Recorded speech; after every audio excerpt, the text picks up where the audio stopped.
Salut tout le monde, bienvenue à ce nouvel épisode de On se touche la planche, épisode 7. Et là, d'entrée de jeu, je vous le dis tout de suite, je sais, je l'ai un peu échappé ces dernières semaines. Ça fait trop longtemps que j'ai pas fait d'épisode. Pardonnez-moi, vous savez, j'ai un petit bébé à la maison là, qui a présentement quasiment 10 semaines. Mais bon, je vous promets que je vais essayer d'avoir plus de régularité parce que j'aime vraiment ce projet-là. On se touche la planche, je ne veux pas arrêter de le faire. On est rendu à 7 épisodes et le 8e... Non, on est rendu à 7 épisodes. C'est le 7e. Le 7e, c'est parti. Dans la foulée de l'intronisation au temple de la renommée de Shea Weber, l'autre jour, j'écoutais BPM Sport, le show de Larac Gonzalez, je suis écœurant. Puis il y avait un gros débat, Big George Larac avec Gonzo, sur qui a gagné la transaction entre les Prédateurs et le Canadien par rapport à Subban Weber. Big George, lui, il ne faut pas qu'il écoute mon podcast, il va faire l'urticaire. George était convaincu, mais à 1000%, que Nashville a gagné cette transaction-là. Alors que moi, je suis comme, ben voyons donc... c'est clair que Nashville n'a pas gagné cette transaction-là. Écoutez, on va y aller avec les chiffres. Avec Nashville, Subban a joué 211 matchs. Avec Montréal, Weber a joué 275 matchs. Dans leur carrière, suite à la transaction, Subban a joué 400 matchs, puis Weber 275. Mais à la question, qui de Nashville ou de Montréal a gagné la transaction?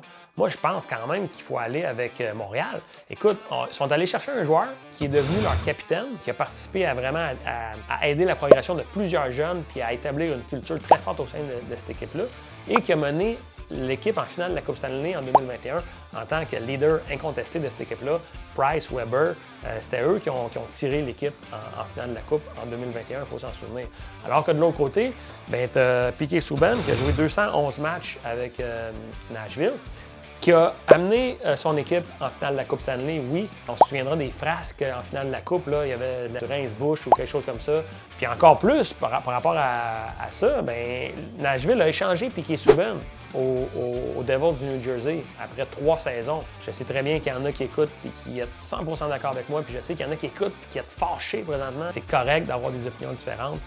C'est juste que moi, je voulais vous partager la mienne. Je suis sur le podcast « On se touche la planche ». Hein? Donc ça sert à ça, de jaser, de mettre un petit peu d'ambiance là-dedans. Et en parlant de jaser et de mettre de l'ambiance là-dedans, bien, qui de mieux placé qu'un ancien joueur de la Ligue nationale pour venir commenter ce dossier-là?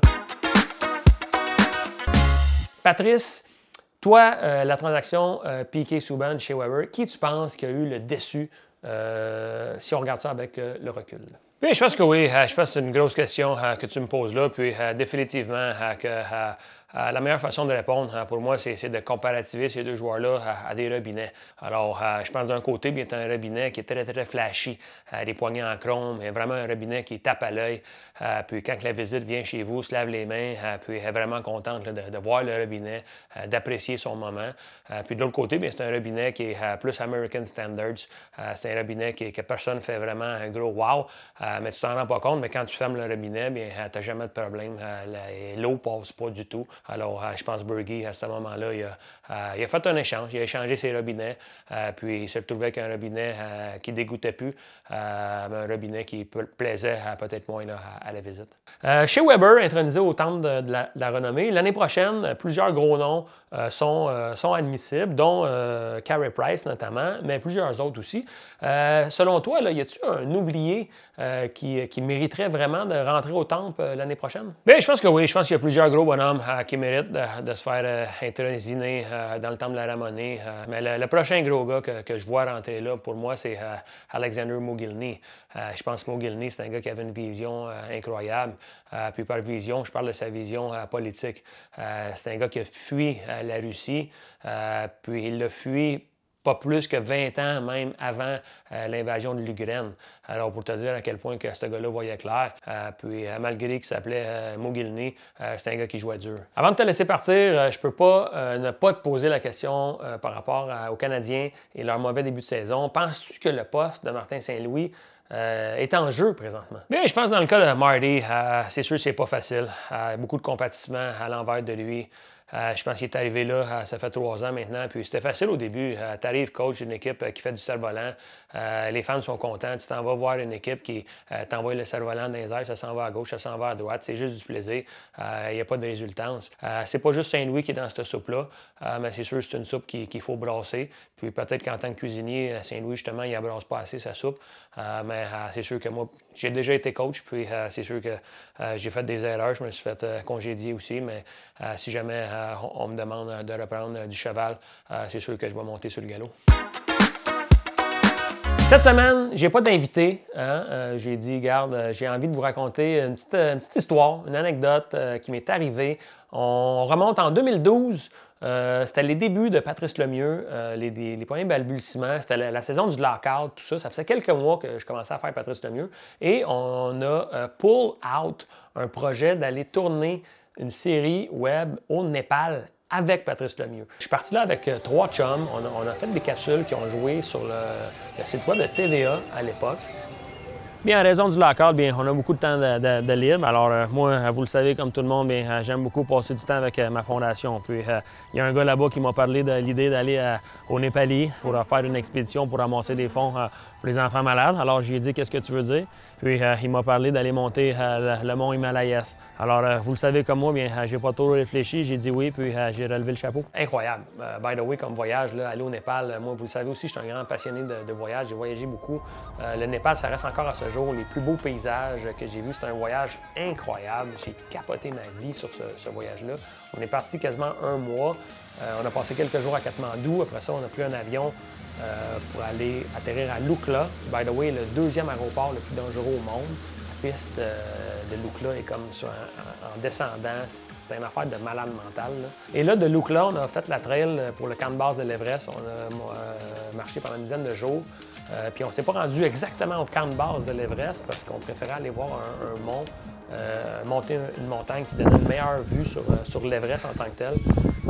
Mais tout ça pour dire que on était vraiment dans cette section-là de l'Himalaya et du Népal. Après ça, bien, après avoir monté, bien, normalement, bien, tu redescends. Avec sur le way down, on est là. Puis pour ne pas le nommer, un des chums qui s'appelle Patrice commence à être malade. Little bit dizzy problem, headache problem, and vomiting also, and diarrhea also, and heart condition, I mean pulse also, little bit high X, very fast, like inside pumping, but there is many things. On est encore en haute altitude, on est au-dessus de 3500, 4000 mètres peut-être d'altitude. Notre guide qui veillait un petit peu sur nous, avec son accent savoureux, nous dit « If you don't feel better in 24 hours, he could be dead. He could die. » Fait que tu sais, se faire dire ça, c'est pas trop rassurant.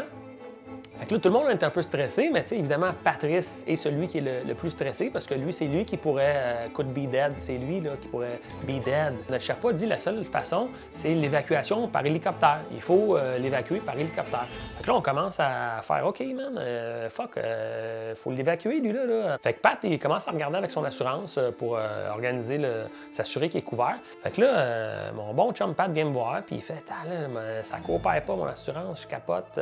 Toi, tu peux faire quelque chose. » Fait que là, ici, je fais juste faire une petite parenthèse. Ça se peut que mes propos soient vrais ou ne soient pas vrais.